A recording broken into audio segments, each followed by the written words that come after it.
And welcome back to UPSC in judicial exam preparation. और आज से हम शुरुआत कर रहे हैं हमारे नए सब्जेक्ट की, जिसका नाम है पॉलिटी। तो पॉलिटी में जब हम शुरुआत करेंगे तो आज सबसे पहले हम देखने वाले हैं पॉलिटी में हमारा historical background, right. So if we are talking about the historical background, तो हिस्टोरिकल बैकग्राउंड में जो बेसिक कॉन्सेप्ट हमको समझने हैं वो ये है कि हमारे देश का जो कॉन्स्टिट्यूशन बना, राइट, हमारे देश का जो कॉन्स्टिट्यूशन आज की डेट में हमारे पास है, उससे पहले हमारे देश में कौन कौन से ऐसे कानून थे या कौन कौन से ऐसे कुछ लॉज थे जिनके थ्रू हमारे देश में जो गवर्नमेंट थी वो काम करती थी, राइट। तो जैसा कि हम जानते हैं कि इंग्लिश का जो रूल हम देखते हैं, ब्रिटिश रूल के हम जितने भी कुछ इंपॉर्टेंट एक्ट्स हैं उनको देखने वाले हैं। अब बात ये है कि भाई ब्रिटिश की जो कॉलोनियल पीरियड था उसमें तो बहुत सारे एक्ट्स हैं, तो क्या हमको वो सारे के सारे एक्ट्स और पूरे के पूरे उनके जो फीचर्स हैं उसको ध्यान रखना होगा? तो नहीं। इस सवाल का जवाब ये है कि हम यहाँ पर कुछ इंपॉर्टेंट एक्ट्स को डिस्कस करेंगे और उन इम्पॉर्टेंट एक्ट्स के कुछ ऐसे फीचर्स जो कि काफी ज्यादा हम कह सकते हैं हमारे आज के कॉन्स्टिट्यूशन को एक तरीके से कह सकते हैं ढालने में, या हमारा जो आज का कॉन्स्टिट्यूशन जिस शेप में है उस शेप तक पहुंचने में जिस भी फीचर ने हमारी मदद की है उसको हमको खास करके तवज्जो देना होगा यहाँ पे, राइट। तो शुरुआत जब हम करते हैं, सबसे पहले तो शुरुआत हम करते हैं हमेशा हमारे रेगुलेटिंग एक्ट से, ठीक है। Regulating act of 1773, right, regulating act of 1773। तो रेगुलेटिंग एक्ट ऑफ 1773, सबसे पहला प्रश्न ये उठता है कि इस एक्ट को लाने की आवश्यकता क्या थी, ठीक है। तो देखिए, आप जानते हो कि ईस्ट इंडिया कंपनी जो थी ट्रेडिंग कर रही थी, सभी को पता है। चार्टर लेकर के आई थी, जो ब्रिटिश के वहां पे क्राउन था वहां से उसको परमिशन मिला था, तो मोनोपोली, उनका ट्रेड मोनोपोली सेटल था। अब सीन ये था कि जब भी जहां पर भी आप मोनोपोली देते हो वहां पर कई सारे डिफॉल्ट्स जो है वो क्रिएट होना शुरू हो जाते हैं। तो हुआ यहाँ पे भी कुछ ऐसा ही हुआ, ये कि जब ईस्ट इंडिया कंपनी के पास काफी हद तक मोनोपोली थी ट्रेड में, ठीक है, तो यहाँ पे भी कुछ डिफॉल्ट्स हमको देखने को मिलने लगे। अब इसको देखते हुए जो क्राउन था, क्राउन ने कुछ ईस्ट इंडिया कंपनी को एक तरीके से क्या करना था भाई, नाम में दिख रहा है regulating act. So what the crown wanted to do, they wanted to control whom? East India Company. They wanted to control East India Company. So इसके लिए इन्होंने क्या किया कि ये रेगुलेटिंग एक्ट ये लेकर आए। अब भाई कंट्रोल करेंगे कैसे, है ना? तो कंट्रोल करने के लिए इन्होंने दो तरीके बनाए। देखो, कभी भी किसी भी कंपनी के जो फंक्शंस होते हैं उसको इन्होंने दो आधार पे बांटा, ठीक है। एक इन्होंने बनाया कोर्ट ऑफ डायरेक्टर्स और एक इन्होंने बनाया बोर्ड ऑफ कंट्रोल। ये होता है सीओडी, ये होता है बीओसी। तो अब इनने क्या किया, जो कोर्ट ऑफ डायरेक्टर्स क्रिएट किया, कोर्ट ऑफ डायरेक्टर्स क्या करता था, कोर्ट ऑफ डायरेक्टर्स हमेशा सिविल, मिलिट्री और आपका कौन सा, मोस्ट इंपॉर्टेंटली रेवेन्यू, इनको देखने का काम कौन करता था, COD, that is court of directors. और बोर्ड ऑफ कंट्रोल के पास क्या छोड़ दिया, बोर्ड ऑफ कंट्रोल के पास छोड़ दिया मैनेजमेंट, ठीक है। मैनेजमेंट के थ्रू बोर्ड ऑफ कंट्रोल्स क्या कर रहे थे, काम कर रहे थे। अब भाई क्या सिर्फ मैनेजमेंट से काम हो जाता, नहीं ना, तो इतने से तो कुछ होना नहीं था। तो इनने क्या किया, कुछ और फीचर्स डाले। इनने जो गवर्नर ऑफ बंगाल था, ठीक है, गवर्नर ऑफ बंगाल था, उसकी पावर्स इनने बढ़ा दी और पावर्स बढ़ा करके इस सिंपल से गवर्नर ऑफ बंगाल को बना दिया गवर्नर जनरल ऑफ बंगाल, ठीक है। तो सबसे पहले रेगुलेटिंग एक्ट का सबसे बड़ा फीचर जो हमको ध्यान रखना है वो ये रखना है कि governor of Bengal was started to be called as governor general of Bengal. ये हमने 1773 में बोल दिया था, ठीक है। तो इस प्रकार से पहला फर्स्ट जो गवर्नर जनरल कोई बना होगा, कौन बना था, करेक्ट, वॉरेन हेस्टिंग्स सबसे पहले हमारे गवर्नर जनरल ऑफ बंगाल बने थे, ठीक है, वॉरेन हेस्टिंग्स। अब आगे चलें तो इसका एक और फीचर जो हमको इम्पोर्टेंट देखने को मिलता है वो ये मिलता है कि इनने क्या किया, इनने supreme court of Calcutta, India नहीं बोल रहे, supreme court of Calcutta establish किया। सुप्रीम कोर्ट ऑफ कैलकटा की शुरुआत हुई, तो सुप्रीम कोर्ट ऑफ कैलकटा जब इनने स्टैब्लिश किया, सुप्रीम कोर्ट कैलकटा में ये स्टैब्लिश करके आए, ये इनने स्टैब्लिश किया था सन 1774 में, 1774 में। अब ये तो भाई हम पढ़ रहे हैं कि हमने सुप्रीम कोर्ट बनाया, सुप्रीम कोर्ट में जजेस की नियुक्ति भी हुई होगी, जजेस भी रहे होंगे, तो जो जजेस का अपॉइंटमेंट हुआ था उनके नंबर कितने थे, तो जो कंपोजिशन था वो था 1+2 का, 1+3 का 1+3 के कॉम्पोजिशन में हमको ये पता है कि जब भी हम 1+3 लिखते हैं तो 1 stands for the chief justice whereas the द 3 स्टैंड्स फॉर द अदर जजेस, राइट। ये ओजे होते हैं हमारे और ये होते हैं हमारे एकमात्र सीजे। अब जो चीफ जस्टिस थे भाई, जब इतनी बात कर ली तो चीफ जस्टिस का नाम भी याद कर लीजिए। तो चीफ जस्टिस का नाम था एलिजा इम्पे, ठीक है। Elijah Impey was the first CJ of the Supreme Court, which was established in Calcutta in 1774. ठीक, अब आगे बढ़े तो हमने एक चीज और देखी, वो हमने ये देखी कि जब हमने गवर्नर जनरल ऑफ बंगाल बनाया, क्या बनाया भाई, गवर्नर जनरल ऑफ बंगाल बनाया, तो हम क्या चाहते थे कि जो ईस्ट इंडिया कंपनी है जो कुछ अभी एक्शंस वो ले रही है, अभी हम ऊपर क्या देख के आए, यहाँ पे अभी हमने ऊपर क्या देखा कि ईस्ट इंडिया कंपनी में यहाँ पे सिविल, मिलिट्री और रेवेन्यू जैसे जो मैटर्स हैं ये हैंडल करने लोगों ने शुरू कर दिया, राइट। सिविल, मिलिट्री और रेवेन्यू। अब ये मैटर्स अगर ये हैंडल कर रहे थे तो भाई क्या गवर्नर जनरल अकेला इसको हैंडल कर सकता है? नहीं कर सकता। तो हमको क्या करना पड़ेगा, हम यहाँ पर के इसको एक्स्ट्रा में 4 लोगों की मदद देंगे, और ये 4 लोगों की मदद हम दे रहे थे with the help of an executive council, ठीक। तो इस एग्जीक्यूटिव काउंसिल में 4 सदस्य थे, 4 मेंबर्स थे जो कि गवर्नर जनरल ऑफ बंगाल की डिसीजन टेकिंग में मदद किया करते थे, ठीक है। So this was the whole regulating act. Regulating act के कुछ इंपॉर्टेंट फीचर्स हमने आपको बताया, इसमें आपको क्या ध्यान रखना है। सबसे पहला उद्देश्य हमारा क्या है भाई, हमको ईस्ट इंडिया कंपनी को कंट्रोल करना था। उसके बाद हमने यहाँ पे से कॉन्सेप्ट दे दिया COD का और BOC का। फिर गवर्नर जनरल ऑफ बंगाल के बारे में बात हो गई कि भाई गवर्नर ऑफ बंगाल को थोड़ा पावर दे दो। पावर देने के साथ साथ यहाँ पर हमने उसको एग्जीक्यूटिव काउंसिल भी दे दी।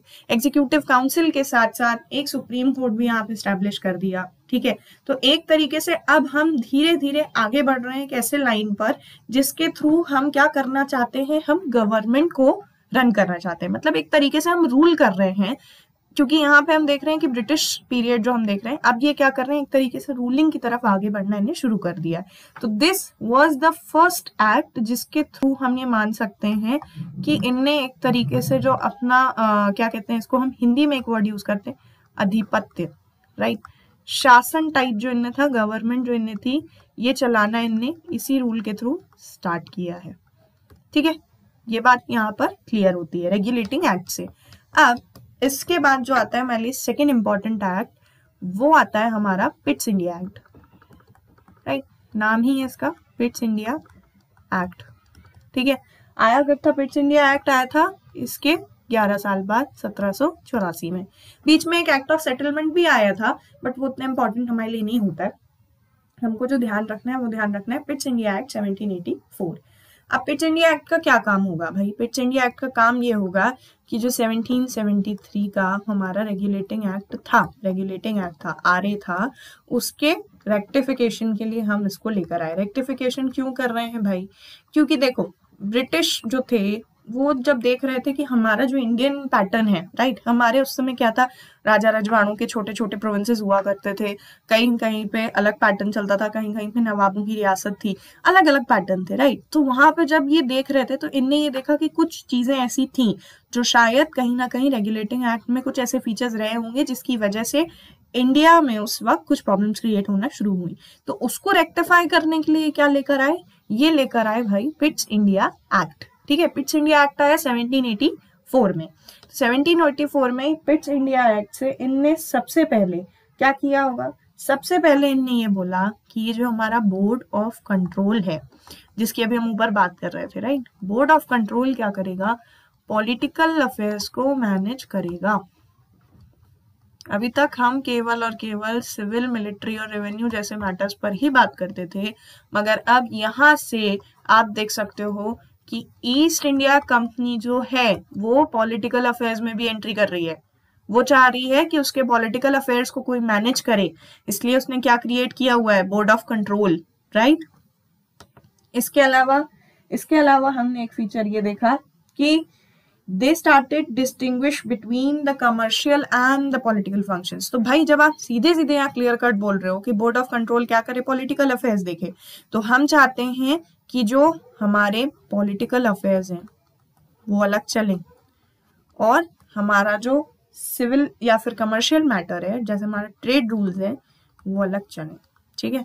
इससे क्या होगा, इससे दो फायदे होंगे। इससे दो फायदे ये होंगे कि भाई एक तो हमारे पास डबल रिसोर्सेज है, हम चाहें तो अपने हिसाब से जितना भी हमको कमर्शियल लेवल पे हमें एक जगह सोचने, मतलब यहाँ पे बात ये आ गई कि कोई भी सिंगल हैंडेडली मल्टीपल टास्क नहीं होंगे। हर स्पेशलाइज टास्क के लिए एक स्पेशलाइज कमिटी या एक स्पेशलाइज बोर्ड वो बना रहे थे। पॉलिटिकल के लिए बीओसी को यूज करेंगे, कमर्शियल के लिए सीओडी चल रहा था। फिर यहां से सिस्टम शुरू होता है डबल गवर्नमेंट का, ठीक है। इस वर्ड को ध्यान रखना है, डबल गवर्नमेंट का जो सिस्टम है वो यहीं से स्टार्ट हुआ है, ठीक। तो पिट्स इंडिया एक्ट का एक इंपॉर्टेंट फीचर, सबसे बड़ा, डबल गवर्नमेंट का स्टार्टिंग होना, ठीक है। फिर इसके बाद कौन सा एक्ट आता है, इसके बाद आता है हमारा 1833 1833 का चार्टर एक्ट, राइट। इसको कभी कभी कंफ्यूज होने की कोई बात नहीं रहती है, कभी कभी आपको क्या होगा फर्स्ट चार्टर सेकंड चार्टर के नाम से भी ये दिख सकता है, so you don't have to be confuse. आप मात्र ध्यान ये रखें, चार्टर एक्ट आपने ध्यान रखा, सबसे पहले तो आपको बताना चाहिए चार्टर एक्ट, फिर ईयर याद रखना है 1833। अच्छा, चार्टर एक्ट के साथ एक सबसे बड़ा फायदा ये है, ईयर याद करने में कभी कोई इशू नहीं जाएगा। क्यों नहीं जाएगा, क्योंकि क्या होने वाला है भाई, 1833 1853, ठीक।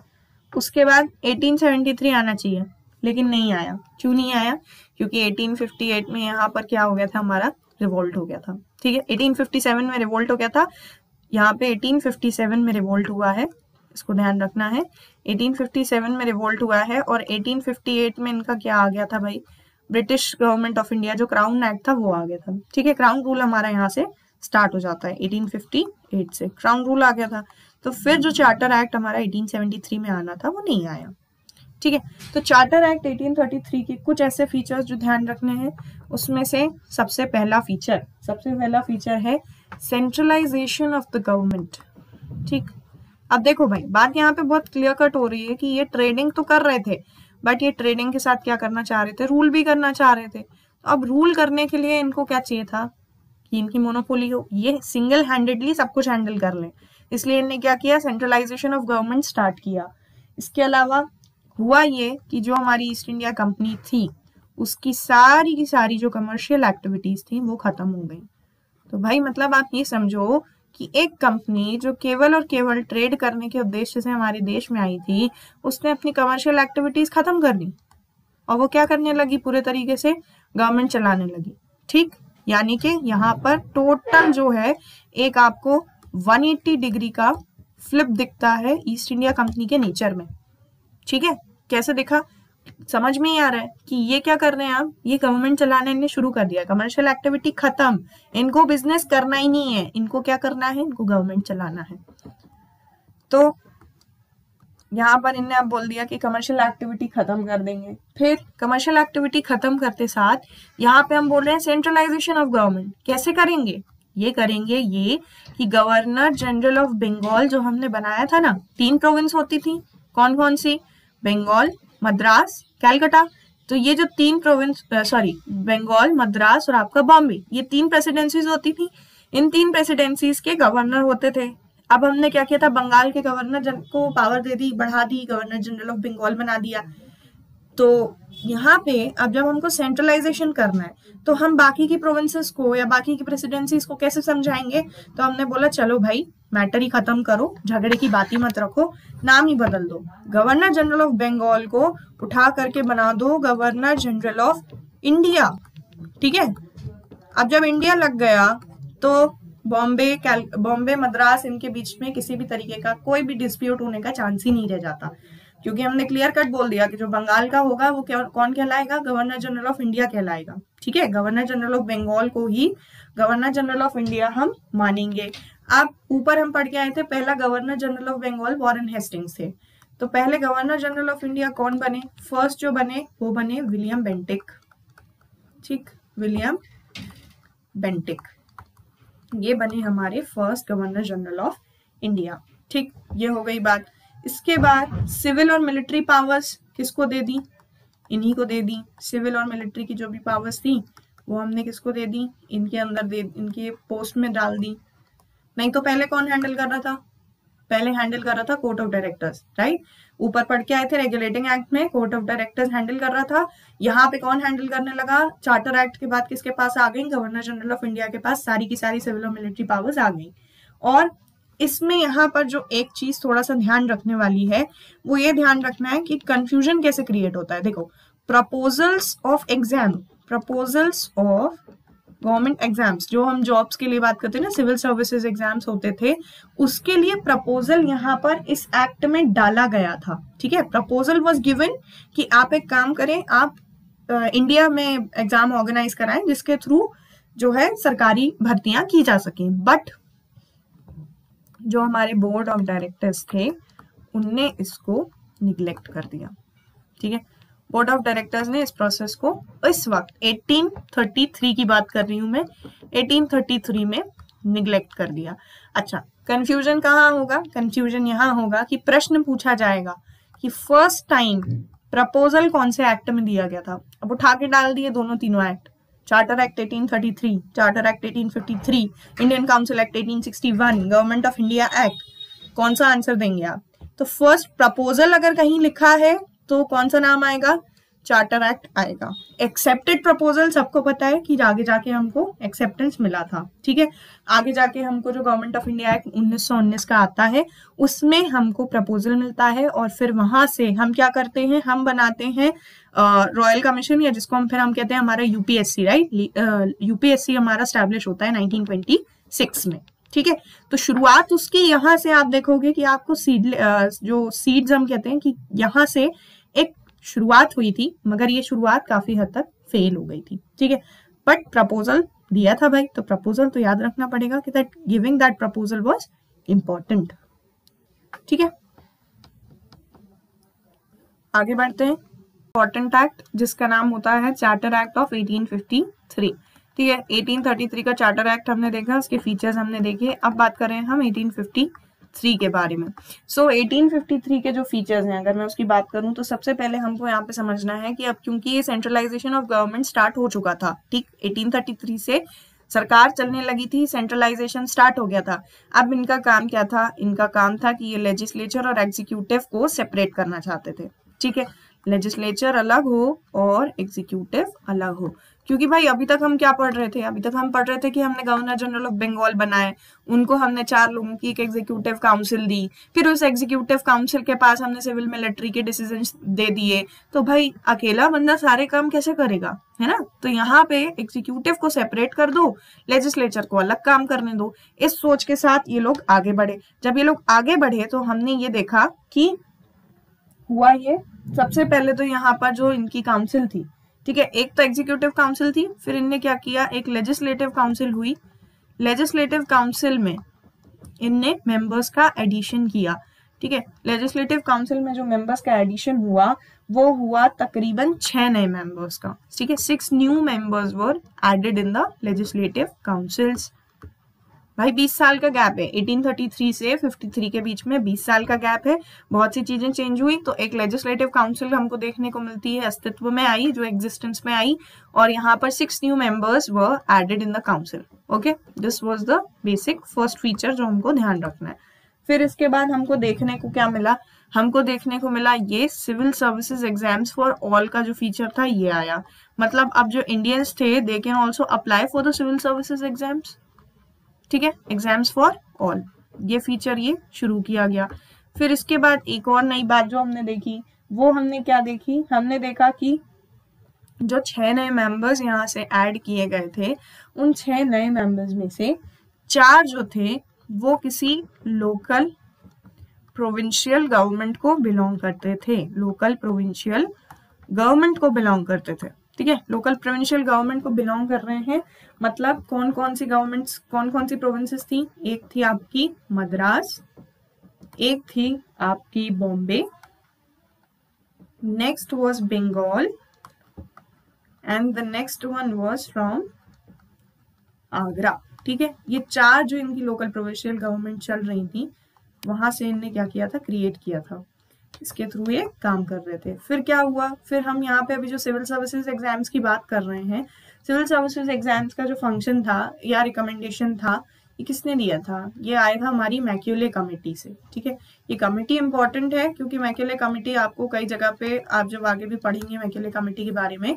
तो हमको देखने को मिलता है कि एजुकेशनल फील्ड में जो भी चेंजेस हुए थे, राइट, वो मैक्यूले कमेटी ने 1854 में ये कमेटी ने कुछ कुछ रिकमेंडेशंस किए थे। उसके बाद से हमारा एजुकेशन सिस्टम भी बहुत बदला, वरना जो हमारा पुराना पैटर्न हम देखते हैं इंडियन गवर्नमेंट, इंडिया में जो चलता था, हमारा काफी बेसिक पैटर्न था, काफी जिसको हम कहते हैं ना प्रिमिटिव पैटर्न, हम उस पर काम कर रहे थे। पर मैक्यूले कमेटी ने क्या किया? मैक्यूले कमेटी ने हाई स्कूल, हाई सेकेंडरीज, इसके अलावा कॉलेजेस, राइट, और इसमें एक सबसे बड़ा फीचर यहीं से शुरुआत होती है that English to be the medium of education, English to be the medium of education.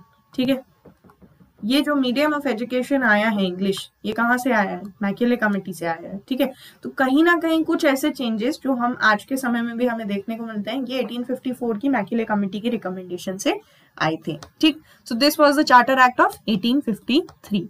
अब इस चार्टर एक्ट के बाद क्या हुआ है ये हम सब जानते हैं कि 1857 में हो गया था हमारा फर्स्ट रिवोल्ट, राइट, हमारा जिसको हम हिंदी में कहते हैं प्रथम स्वतंत्रता संग्राम, या फिर हमारा first freedom fight was happened on 1857। ठीक है, इसके बाद शुरुआत होती है हमारे देश में क्राउन रूल की।